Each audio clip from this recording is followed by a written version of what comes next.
Hi, my name's Lisa Ewan. I am a therapist at the Morton Center, which is a nonprofit outpatient treatment facility in Louisville, Kentucky.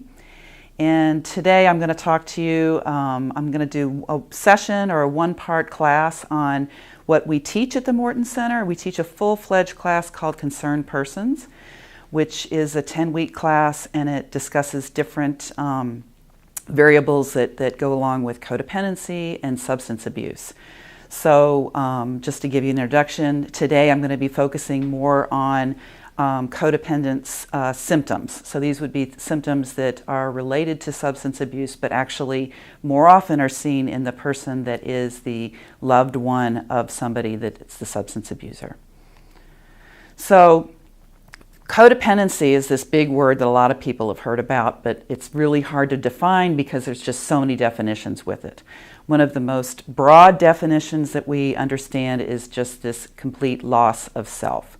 So loss of self has to do with my inability to kind of keep in contact with my own feelings, my sometimes attention to the other person to the extent that I obsess about them, and I lose contact with my own reality. Years ago, when they first came up with a definition of codependency, it was actually called co-alcoholism. And co-alcoholism is more of a term that they got from this actual relationship that we see oftentimes when I'm in a loving relationship with an alcoholic. I'm really glad they've moved on from calling it co-alcoholism, because I think that's a stigmatized type term. Even codependency, I think, sometimes is difficult because it makes me feel like as a person that maybe there's something weak about what I'm doing.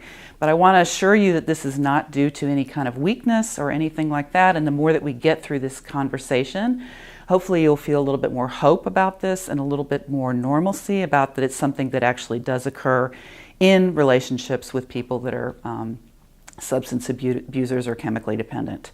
One of the other kind of trademark signs of being codependent is that I have this delusional thought that if someone would just change, if this person that I love or this person that I'm in a relationship would just change, then everything would be okay. So I'm dependent, and many times I like to look at it too, is that there's no kind of separation between myself and this other person. So I'm sort of on this roller coaster of either emotions or attitudes or behaviors that are directly dependent on how they're feeling. For example, if they're having a bad day, if my loved one that's a substance abuser is having a bad day, frequently then I'm having a bad day too. So all of my emotions, all of my attitudes, all of my behaviors are directly related to this other person. Okay? So let's move on and see. So the reality is with codependency is oftentimes, we get to this point where we're feeling maybe very anxious, very stressed, sometimes depressed, because we don't see any way of change. We don't see any way of getting out of these feelings, out of these attitudes related to this other person. A lot of time there's a feeling of hopelessness because we feel like there's no hope that this other person is necessarily going to get better, okay? So the reality with recognizing and having the awareness about codependency is that we can change. The changes need to come from within ourselves, okay? We can get into recovery as a codependent or a codependent person regardless of whatever the other person in our family is doing with their substance abuse, or possibly if we have somebody that's in the work environment with us, we can get healthy regardless of whether they're getting healthy themselves. So the delusion that keeps us in codependency is that we can continue to help them. We can continue to help make them better, and we can continue to protect them from some of the consequences that they have been having. So sometimes we even like to look at codependency as it's sort of an insanity to consider that we keep doing the same things, we keep protecting them, we keep interfering with what their consequences are. And the insanity is that we keep doing the same things over and over, expecting different results. And of course, the different result would be that they get treatment or that they get healthy. So, I oftentimes at this part of the lecture, I ask my class, where does codependency come from? And And how do you feel about codependency as a word? Does this feel like kind of a bad word to you? Okay? And most people raise their hand and are like, oh gosh, yeah, codependency sounds like, I'm a horrible person, I shouldn't be doing this. All these kind of feelings about that are negative about the behaviors I'm engaged in. But I want to assure you that actually codependency comes from love. So we wouldn't be engaged in these type behaviors if we didn't care about these people. Okay, so we wouldn't be involved in this kind of fixing, controlling, managing type behaviors. So I want everybody to feel like it's not from something that you've done wrong, it's not from something that you've done bad, it's because you love this person.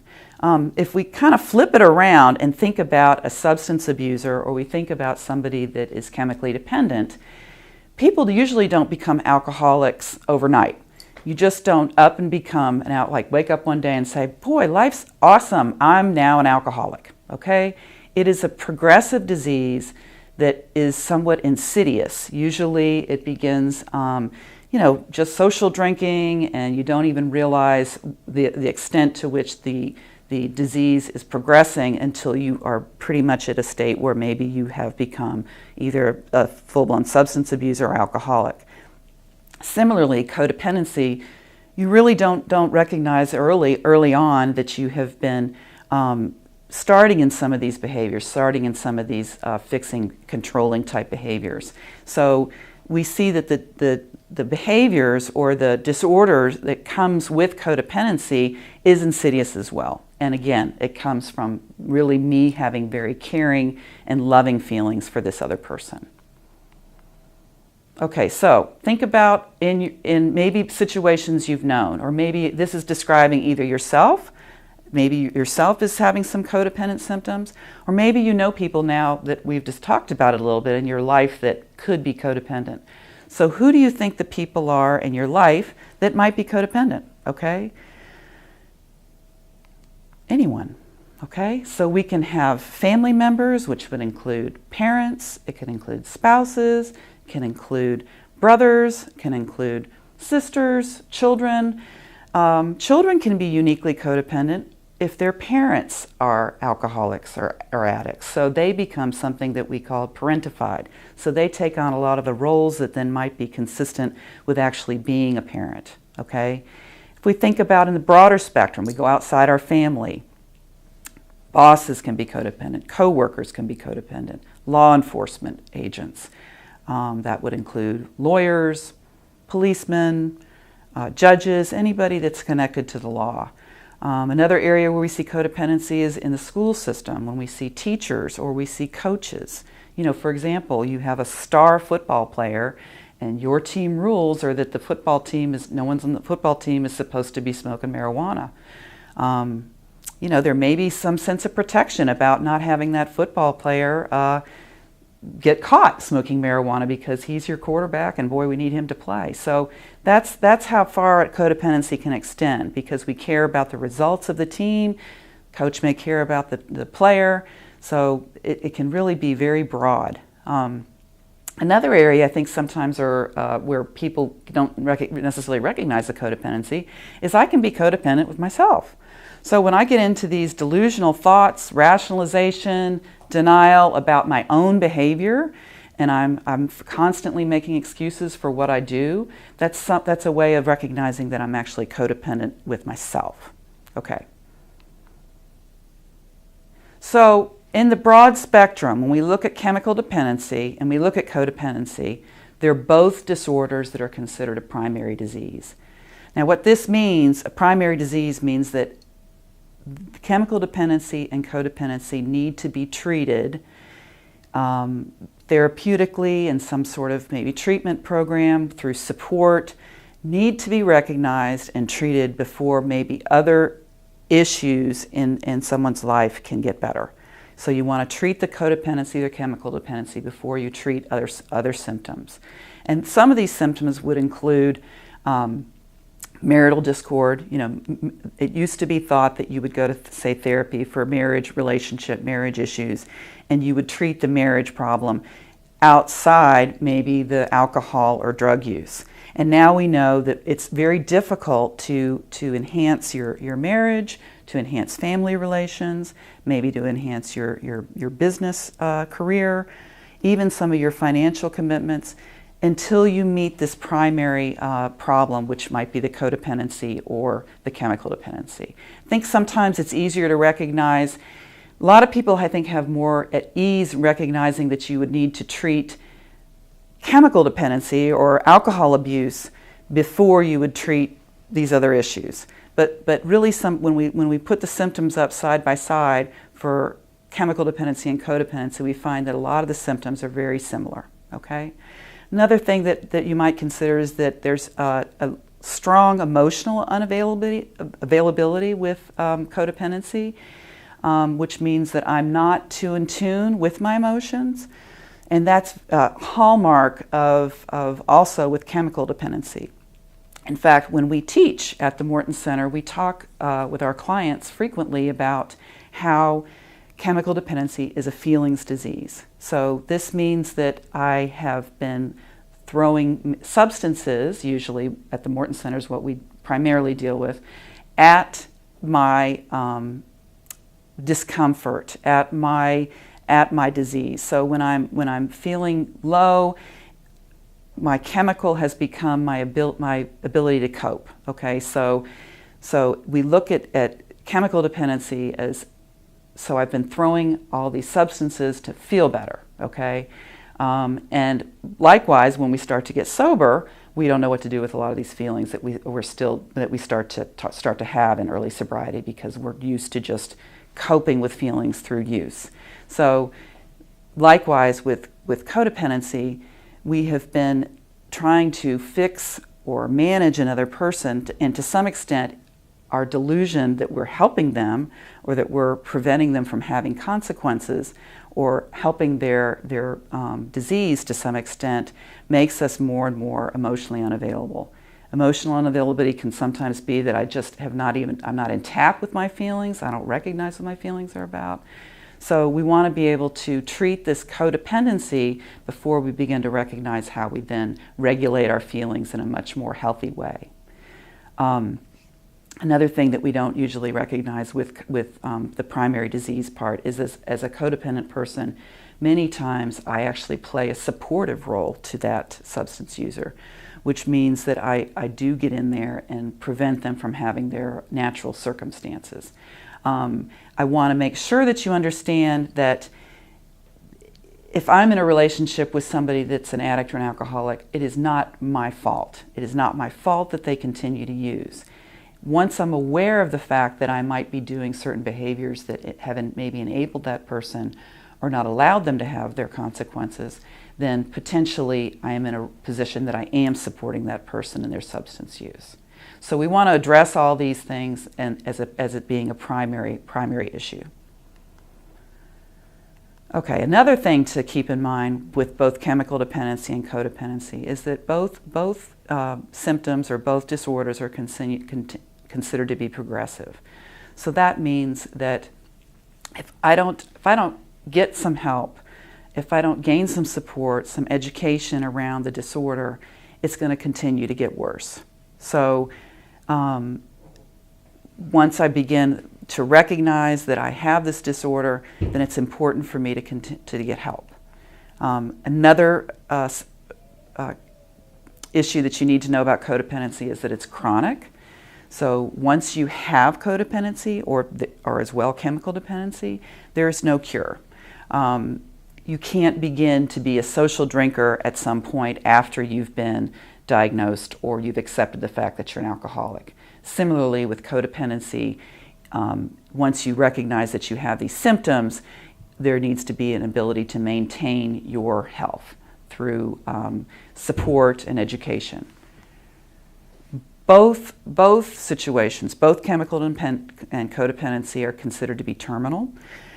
This seems pretty like a strong thing to say, and I think that a lot of people could say that they've known people that have died with chemical dependency, with things related to maybe it affecting your systems, body systems. So it affects the liver, it affects the blood system, it affects your heart, affects your mental abilities. So it is definitely detrimental to the body. And likewise, codependency can be too, in that the constant stress and trying the body to adapt to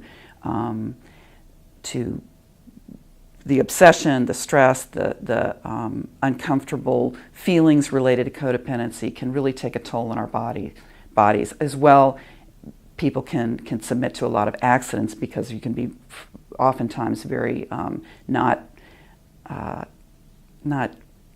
thinking, as I kind of feel like I'm doing right now, not thinking. All right, so the next thing I want to bring up is something that was actually created back in the 50s based on some research that a guy named E.M. Jelnick came up with. And what he studied addiction, and what he saw in addiction were there these different phases that people go through when they're chemically dependent.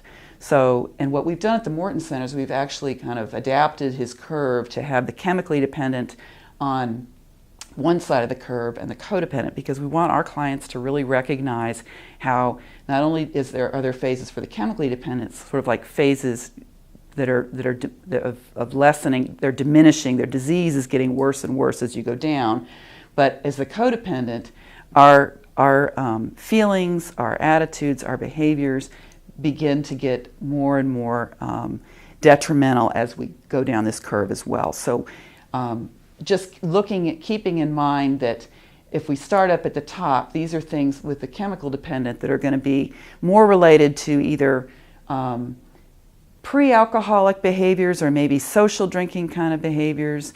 This is more in the early phases of addiction. And some people will never go any further down because not everybody that drinks is going to become an alcoholic. So then we get toward the middle, and there seems to be this phase of when it's beginning to affect me more socially. Okay, so some of the things that I'm seeing is I drink with lots of excuses. So there's more rationalization around it. My promises fall through to other people. Maybe I don't want to drink or go places unless I'm going to be able to drink or use whatever it is, the substance I like to have.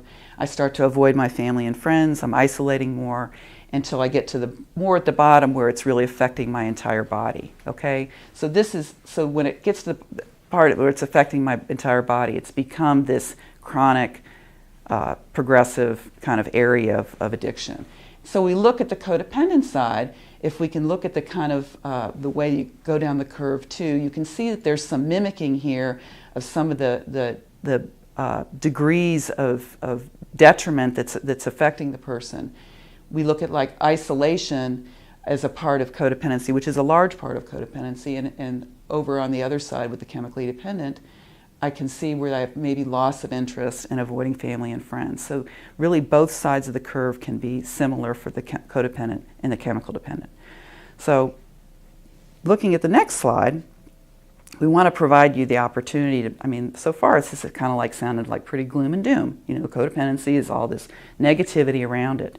The biggest thing to recognize with this is once you're aware, once you realize that you can do something about it, then you actually have hope. Okay, so we're going to talk about that a little bit more as the talk progresses. But this actually leads into the hopeful side of chemical dependency and codependency. So once we have reached out, we recognize maybe we've bottomed out, and we recognize that we need help, then we can go up here. We have some hope. All right. So the chemically dependent person, we need to abstain.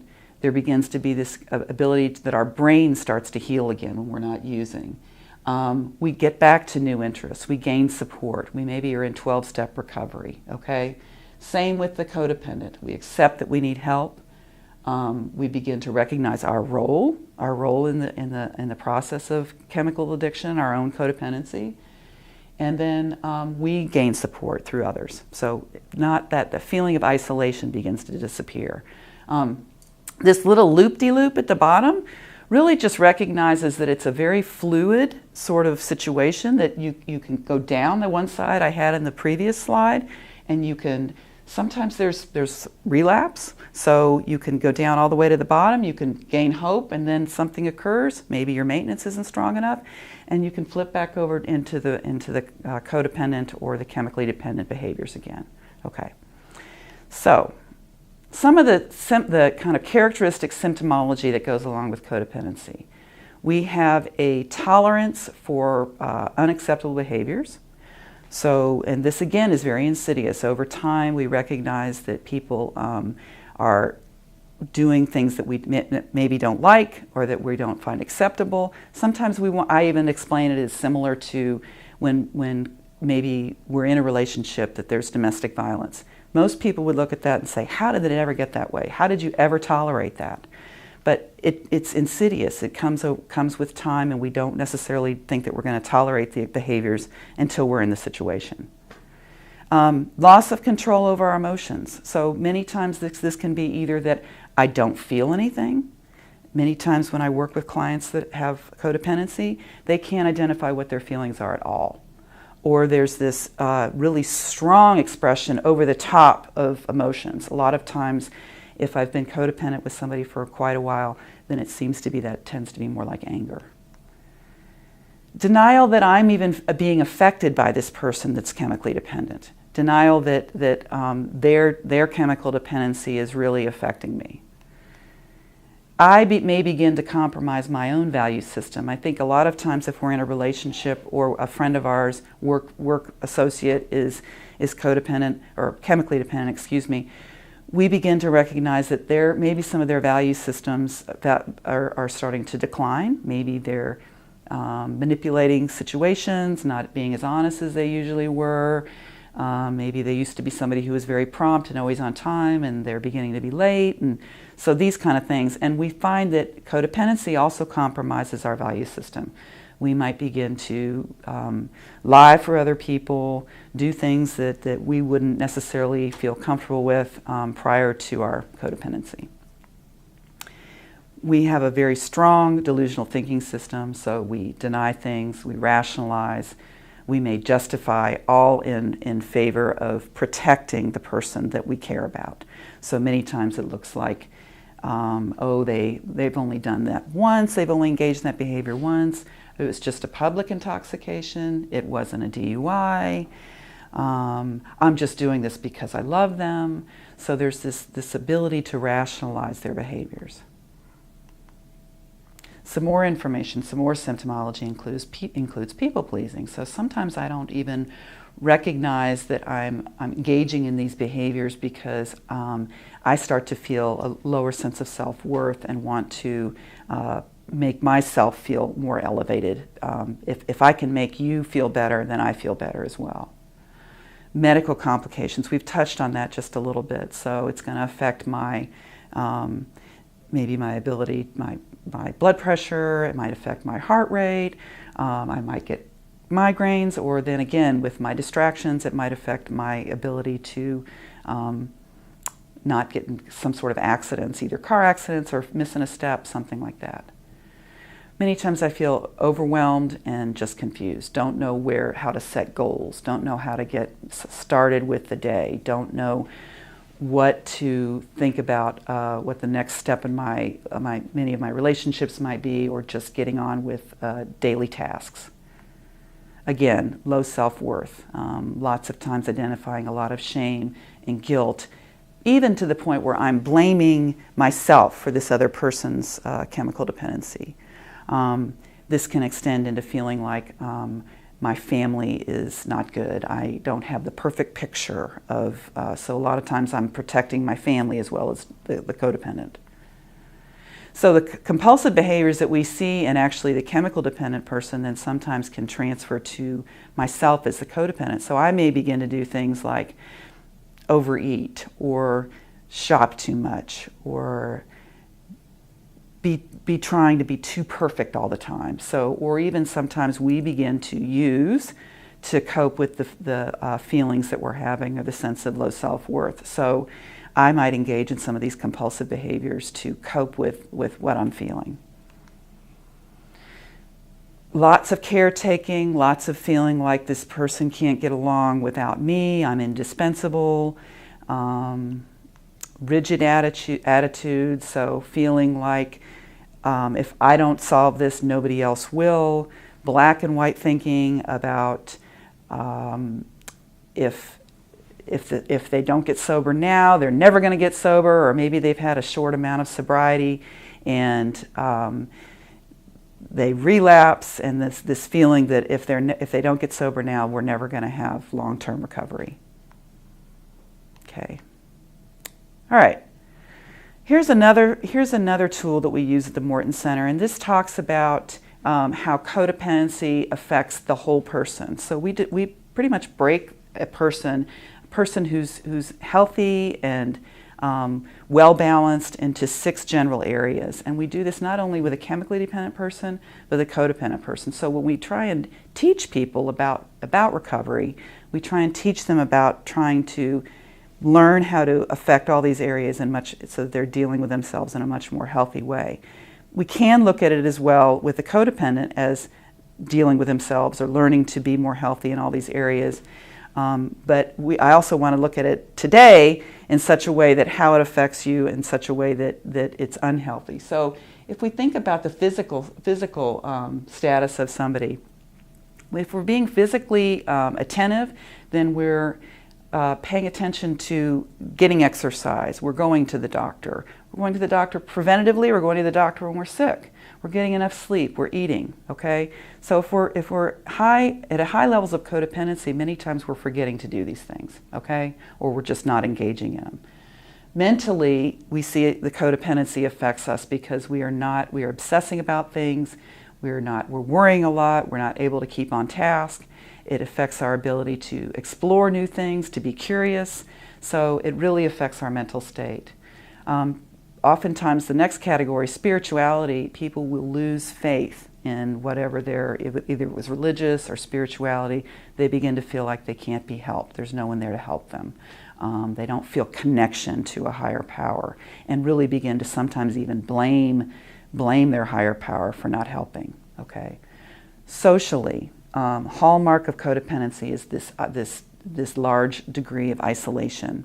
So if I'm being socially balanced, I recognize that I need people in my life to help me. I need people that are supportive. I need people to share my problems with, to share what's happening in my daily events. But with chemical dependency, I as a codependent frequently respond in such a way that I want to protect and hide. It's hard to share some of the things that are going on in our life because we feel like people either won't understand or they will stigmatize us. Okay, emotionally, I talked about this previously, just the inability to express our emotions and to or our emotions just to be way more exaggerated. Volitional has to do with making choices. So I lose the ability to recognize that I have options in my life, that I have the ability to change my focus, because if we're codependent, many times that focus is on the other person. If I change what I would like to do, then I begin to think that I can change and put the focus on myself. I can get better. I can change my mind if I need to. I can say no, which I think is a very hard thing for people who are codependent to do. So just being able to understand that I have options. Common things that people that are codependent might say or think. I can only be happy if they're safe and sober, and safe and clean and sober. So again, my happiness, the feelings of my self-worth are entirely dependent on whether this person is going to be clean and sober. I want to reiterate again that you can get into sobriety for codependency regardless of what the other person is doing. I think this is very difficult for people to see when they first start to recognize codependency. They really truly believe that the only way they're going to be okay is if that other person's okay.